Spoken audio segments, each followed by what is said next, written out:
The Union for Retail Workers is urging shoppers to treat staff with respect during the busy Christmas period after cases of abuse increased during the pandemic. Bernie Smith is from the Shop Distributive and Allied Employers Association. He says the problem has worsened since 2020. 85% of our members report being abused in the workplace over the last 2 years. 15 to 16%, terribly, it's been actually physical assaults in the workplace. And up to 12% report abuse that's sexual in nature, which is really disturbing material. It's too high, it has to stop. And most of it is behaviour that can be controlled by customers if they turn their mind to it, and it has to happen, or there has to be increased penalties for it. OK, so we're talking about people who are working in food retail as well as in shops, Bernie, right? Yes, so shops and fast food, and we see it across the board. Unfortunately, we see it in country areas, and we see it in the city. We see it in the inner city and in the suburbs. We see it happening to young members and happening to old members, and the people who are doing it are all age brackets too. So there's most customers are absolutely wonderful, but there's a subset which seem to think they're entitled to take out their frustrations on the people who are trying to help them, and it really needs to change. Yeah. Can you tell us some of the individual stories then that you've heard? It's appalling. So, we have members who have hot chickens thrown at them. They have cans of food thrown at them. Like a 15-year-old girl had a can of tuna thrown at her the other day by a 6'4" tall bloke. It's just, I don't know on what planet this is okay. We've had members working on the doors of stores checking bags being punched in the face. We've had people who approach a shoplifter and have a knife put on them. We have all sorts of unfortunate things happening. And in terms of some of the sexual things that happen, it's just, I can't repeat them. Like, when I read some of the stories of our members, seriously, you cry. It's just appalling what happens. Again, most people are wonderful, but there's this subset of people who seem to think that they have a right to treat people this way, and they don't. They're not customers, they're offenders. And how do staff cope with what some customers say and do?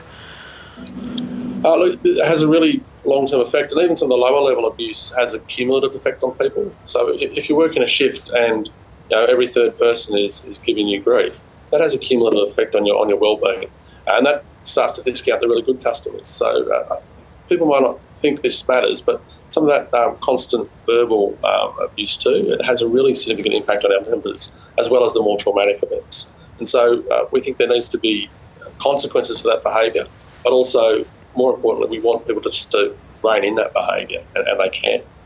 And what sort of penalties are there now then for customers who are abusive, Bernie? So what we would like to see is that retail workers have been called essential workers during the pandemic, and people have relied upon retail workers to get through the pandemic, but we don't have the same penalties applied to assaulting a retail worker as you have to other essential workers.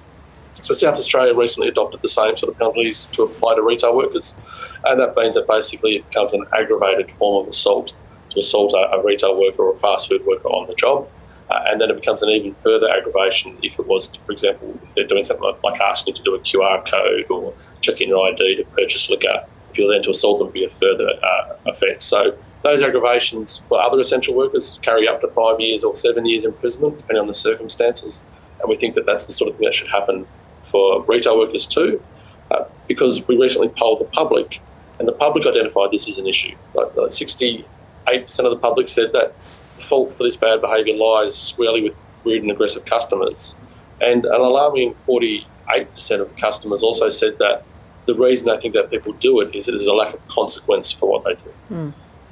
So we want governments to put in greater penalties. We want companies to provide better support, and where possible make sure there's adequate staffing, zero tolerance to bad behaviour. We want to work together with companies and with governments to make it easier to ban people who are repeat offenders. So there's a range of things that need to be done, but there are things that can be done to seriously reduce this scourge. And what's the overall message to customers then, Bernie? Also to customers who witness this bad behaviour in stores? Well, one thing we do know is that with the improved quality of CCTV footage, we can actually let these offenders leave the store, so we don't have to escalate the situation in store, but these people can still be identified. But what we would ask is that people do report these things, and that if somebody witnesses it, that they stand by that worker and assist them with the reporting of that as well. More generally, to prevent it is better than to deal with the aftermath, and what we really ask is customers to be really understanding this Christmas.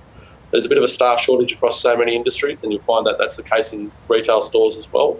So this Christmas, if you're lined up waiting for something and you get feeling a bit frustrated, just think how much more frustrated the worker is who wishes there's another 2 or 3 people to help them too. And instead of being frustrated with that person, why don't you give them a kind smile, a kind word, and appreciate what they're doing for all of us to serve our community. Just like you and me, they go home to their families at the end of the day. There's someone's sister, someone's mother, someone's brother, someone's dad. We need to treat them with that respect. So really a bit of kindness would go a long way to make this truly a season of peace and goodwill for all, rather than a season that can be a bit scary for retail workers.